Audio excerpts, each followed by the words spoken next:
कहानी में हमें फ्यूचर यानी कि आने वाला वक्त दिखाया गया है, जहाँ पर दुनिया को दो हिस्सों में तकसीम कर दिया जाएगा। एक हिस्से में वो होंगे जो आसाइशों में रह रहे होंगे, उनके पास हर चीज होगी, जबकि दूसरी तरफ गरीब लोग होंगे, इनके पास कुछ भी नहीं होगा, यहाँ तक कि हॉस्पिटल तक नहीं होंगे। यहाँ पर मौजूद लोगों को एक मौका दिया जाता है, जहाँ पर इन्हें दूसरे हिस्से में जाने की सहूलत दी जाएगी, वो हिस्सा जहाँ पर इन्हें सब कुछ मिलेगा और ये अच्छी जिंदगी गुजारेंगे। अब जब ये 20 साल के हो जाते हैं तब इन्हें वही टेस्ट देना पड़ता है, जिसमें ये पास होंगे तो इन्हें दूसरे हिस्से में भेज दिया जाएगा। इस टेस्ट को द प्रोसेस का नाम दिया जाता है। इस टेस्ट में सिर्फ और सिर्फ 3% लोग ही चुने जाते हैं। अब जो लोग सेलेक्ट होते हैं दूसरी साइड पर भेज दिए जाते हैं, जिसके बाद वो अच्छी जिंदगी गुजारते हैं, और वो लोग जो नहीं चुने जाते उन्हें वापस इसी गरीब जगह पर भेज दिया जाता है। फिर हमें बताया जाता है सुबह यही टेस्ट शुरू होने वाला है, और जिसने अपनी रजिस्ट्रेशन करवाई है इस टेस्ट के लिए उन्हें क्वार्टर में जाना होगा। इनको चुना जाएगा, इनका टेस्ट लिया जाएगा। इन्हें हिस्सा लेने वाले लोगों में हम एक लड़की को देखते हैं जिसका नाम मिशेल है। इसके कानों में एक डिवाइस है। इसको बताया गया है कि इसने बेसमेंट में हेडक्वार्टर में पहुंचना है। अब हर वो इंसान जो इस टेस्ट में हिस्सा लेता है उसके कानों में यही डिवाइस होती है। ये इनके कानों में तब डाली जाती है जब इनको इस काम के लिए रजिस्टर्ड किया जाता है। ये इन सब हिस्सा लेने वाले लोगों के लिए शनाख्त का काम करती है। इनको डिवाइसेस से पहचाना जाता है कि इन्होंने रजिस्ट्रेशन करवाई थी। अब मिशेल अपनी दोस्त के साथ जाती है, जहाँ पर बहुत सारे लोग टेस्ट देने के लिए आए हुए थे। टेस्ट से पहले इनको यूनिफॉर्म पहनाया जाता है। वहाँ पर एक आदमी आता है जो इनको टेस्ट की अहमियत बताता है। यहाँ पर इन्होंने नई एम्प्लॉय भी रखी थी। यहाँ के चीफ को ये लड़की बिल्कुल पसंद नहीं थी, मगर यहाँ के हेड ने जो इसको ऑर्डर दिया था वो इसने हर हाल में पूरा करना था। दूसरी तरफ जो लोग टेस्ट देने आए थे उन्हें एक कमरे में भेज दिया जाता है। जो टेस्ट फेल कर रहे थे उन्हें वापस जाना पड़ता है। वो लोग काफी ज्यादा रो रहे थे। ये वापस वैसे ही जिंदगी को गुजारेंगे जैसे ये पहले गुजारते थे।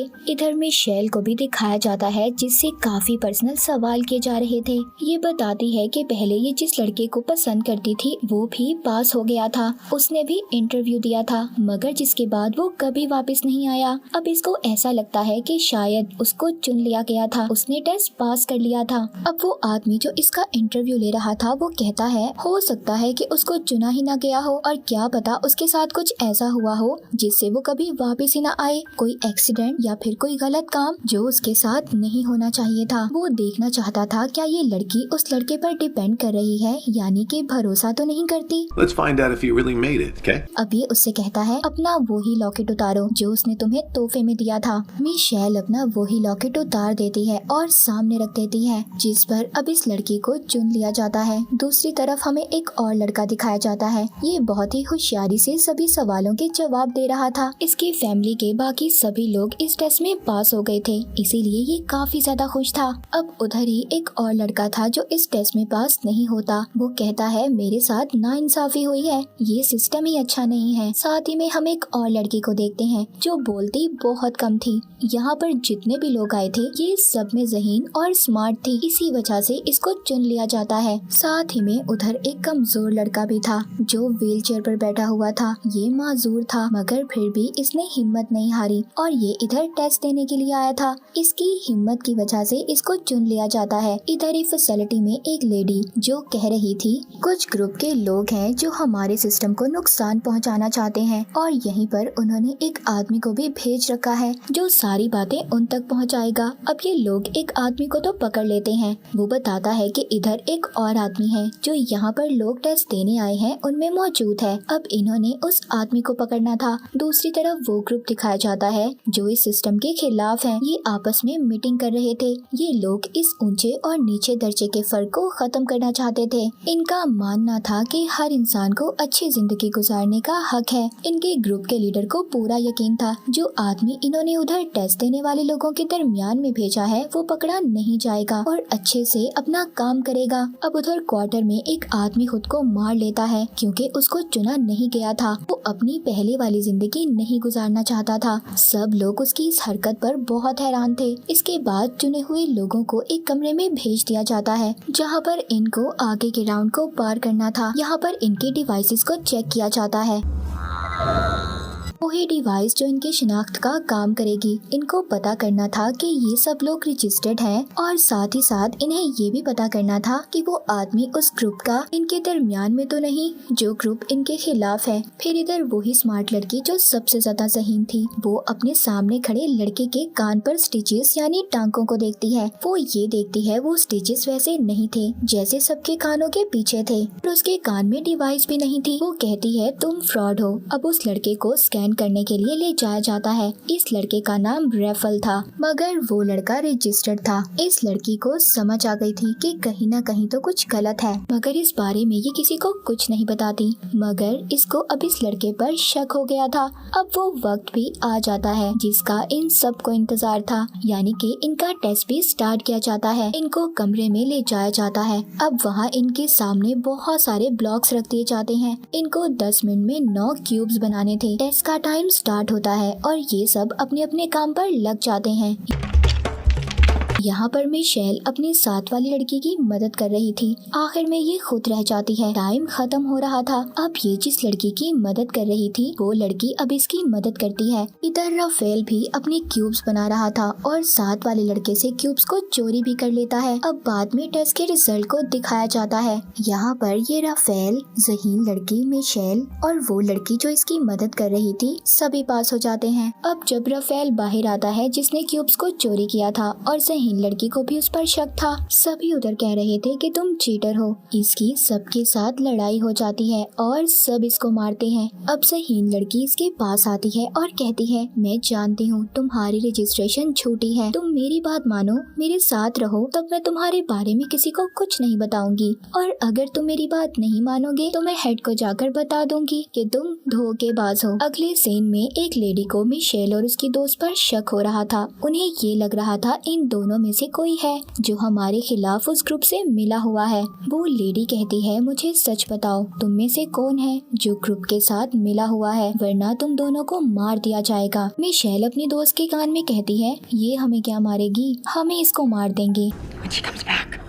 जिसके बाद ये दोनों प्लान बनाती हैं और प्लान के मुताबिक मिशेल की दोस्त उस लेडी पर हमला करती है, मगर मिशेल अपना प्लान बदल देती है और हमला नहीं करती। इसने ये सब कुछ इसलिए किया था ताकि सारा शक इसकी दोस्त पर आए। दरअसल मिशेल ही थी जो उस ग्रुप के साथ मिली हुई थी जो इनके खिलाफ था। इसको ये बात पता थी कि जिस ग्रुप के साथ मिलकर ये काम कर रही है इसमें सबकी भलाई है और इसीलिए इसने अपनी दोस्त की कुर्बानी दे दी। और यहाँ पर हमें ये भी पता चलता है कि इसने जिस लड़के की कहानी बताई थी जिसको ये पसंद करती थी, जो यहाँ पर गेम खेलने आया था, वो असल में इसका भाई था और ये उस जगह पर इसलिए जाना चाहती थी जहाँ पर सब अमीर लोग रहते थे ताकि ये वहाँ जाकर अपने भाई को ढूंढ सके। इसके बाद हम माजूर लड़के को देखते हैं। उसकी पिछली जिंदगी के बारे में दिखाया जाता है। उसके डैड ने इतनी बड़ी खामी होने के बावजूद उसको पाला और उसे बताया कि तुम टेस्ट को पास कर सकते हो। उन्होंने उससे कहा कि तुम टेस्ट पास कर उस जगह पर जाओ जहाँ पर सब अमीर लोग रहते हैं, अपनी जिंदगी अच्छे से गुजारो। You know that the process doesn't care if you... उधर जब इसका फिजिकल टेस्ट यानी जिस्म का टेस्ट होता है, डॉक्टर इसको इंजेक्शन लगाती है। इसको पहली बार अपनी टांगों में दर्द महसूस हो रहा था।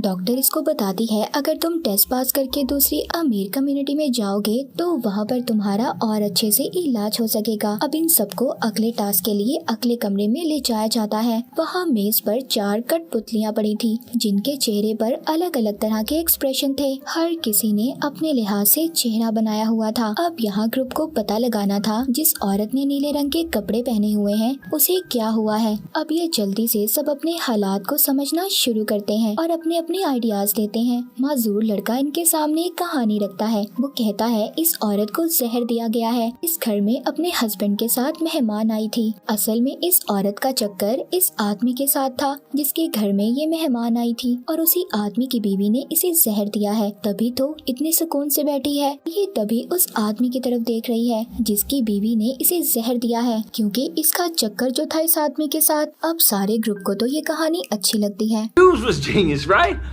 मगर राफेल को ये कहानी अच्छी नहीं लगती। इस पर ज़हीन लड़की को भी शक था। वो अपनी अलग ही कहानी सुनाता है। कहता है इस औरत को सिल्वर के बर्तन से एलर्जी है और सभी ने सिल्वर की ज्वेलरी पहनी हुई है, मगर इसने शीशे की अंगूठी और लकड़ी का हार पहना हुआ है। और दूसरे आदमी को इसलिए देख रही है क्योंकि वो डॉक्टर है। अब वो एक डायग्राम निकालता है जो इंसान के जिस्म की थी। सब कुछ ठीक था, मगर इसकी कहानी के मुताबिक उस औरत के एक्सप्रेशन मैच नहीं कर रहे थे। तभी ज़हीन लड़की बोलती है क्योंकि वो औरत अंधी जो है और क्योंकि वहाँ लैंप भी नहीं है तो उसे नहीं पता कि वहाँ क्या हो रहा है। अब ज़हीन लड़की और राफेल ने जो कहानी सुनाई थी वो बिल्कुल ठीक थी। अब यहाँ पर गेम का चीफ जो सब देख रहा था वो यहाँ अपनी एम्प्लॉय से कहता है तुम जरा इसको देखो, मैं आता हूँ। एम्प्लॉय को अपनी चीफ पर शक हो रहा था, इसीलिए अब जब वो जाता है तो वो उसका पीछा करती है। हम देखते हैं वो गरीब कम्युनिटी में भिखारी बनकर जा रहा था।